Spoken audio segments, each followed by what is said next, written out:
Welcome. Can you tell us what this case revolves around? In order to understand what Croydon and Kalonga is about, I need to give you a little bit of background as to how social housing tenancies work.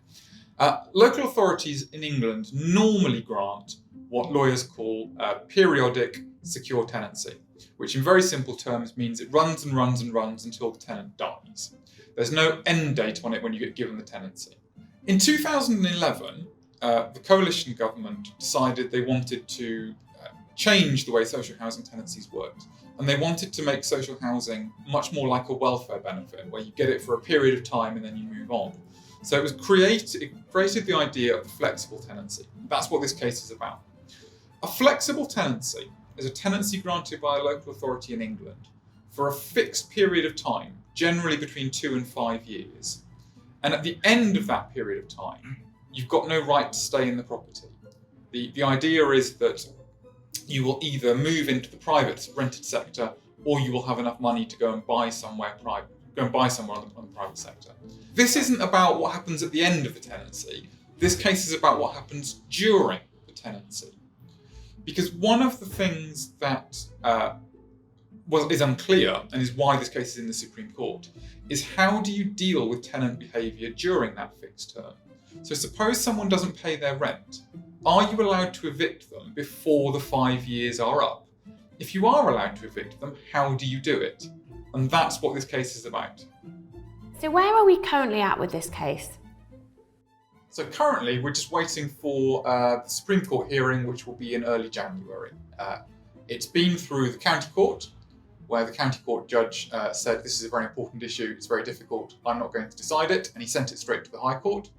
The High Court judge said that we are right, that you have to have in your tenancy agreement a power to bring the tenancy to an end early, and then you have to use a special provision in the Housing Act to do what's called a forfeiture style provision to bring the tenancy to an end. The Court of Appeal said we were right, and Croydon have appealed to the Supreme Court, so we have another go at seeing if indeed we are right on this. What are the key issues to look out for with this case? So the key thing is, do the Supreme Court agree with the lower courts that in order to terminate one of these tenancies during the fixed term, you've got to have a particular kind of right in your tenancy agreement, and you've got to use a particular process that we say the Housing Act envisages. And the reason why this matters, because Miss Kalonga isn't the only person that's got one of these flexible tenancies. There are about 30,000 of them in England, and there are more being granted every year. And lots of local authorities have very, very similar tenancy agreements to Croydon. And we say Croydon's doesn't have a right to bring it to an end early. And even if it did have a right, you have to use this special procedure under the Act. Now, if we win, the result of this is that most of those 30,000 people probably can't be evicted at all during that fixed term of the tenancy. It doesn't really matter how naughty they are. It doesn't matter how much they don't pay their rent. It doesn't matter how antisocial they are. If we're right, then lots and lots of people just get to stay for the fixed period, regardless of what the local authority wants, because of how local authorities drafted their tenancy agreements. It matters, so for those people who've already got them, it matters.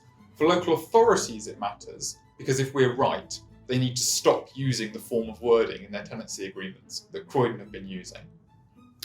And it matters for people going forward, because both local authorities and tenants going forward need to know, if we're wrong, they need to know that although it says 5 years, it may not be 5 years. It's 5 years so long as you do all these bits of good behaviour.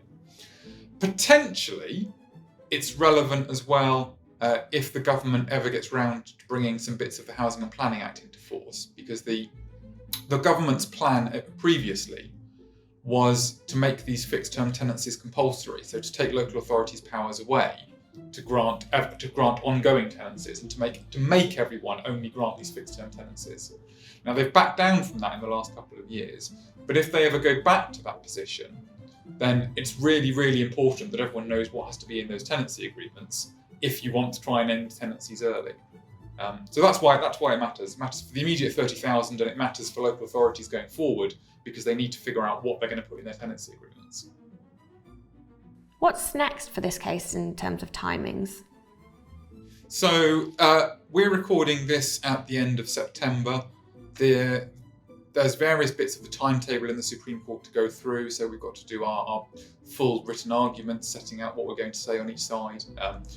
We've got to then get the bundles made up, and we're looking at a hearing, I think it's the 12th of January for this one. So it's really now just a lot of the behind-the-scenes work for the lawyers on both sides, getting the case into a position to argue it properly, getting all the material together, getting all the historical stuff that we want the court to look at, and then getting it to the Supreme Court for them to read it before they spend a day hearing us argue about it on the 12th of September. So it's not just the 12th of January, sorry. So it's not very glamorous. It's a lot of admin work to do at the moment. And then you will see the effects of all this on the 12th of January when it all gets argued out. Is there any other points that you'd like to pick up on about the case? The only other thing I would say about the case is this. It's a really, really important example of why legal aid matters. Because Miss Kalonga she's funded by the Legal Aid Agency. We're paid by the taxpayer to run this case. There is no way on earth she could have defended her home without legal aid. She simply has no financial means at all to pay for this. And it shows the importance of legal aid, not just for private individuals, but for society as a whole. Because win or lose, local authorities up and down England get a huge benefit from this judgment, because then they know what the law is, and they can decide how they want to change their tenancy agreements or not.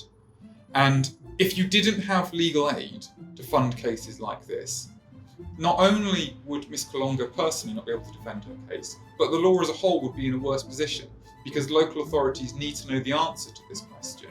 They need to know what goes in their tenancy agreements. And this is an important enough case that the Supreme Court thinks they should look at it. So for my part, I think this is a really good example of why legal aid matters. It's not just about her case. Every local authority in England gets a benefit from knowing the result of this judgment. And that's why I think legal aid is very important for cases like this.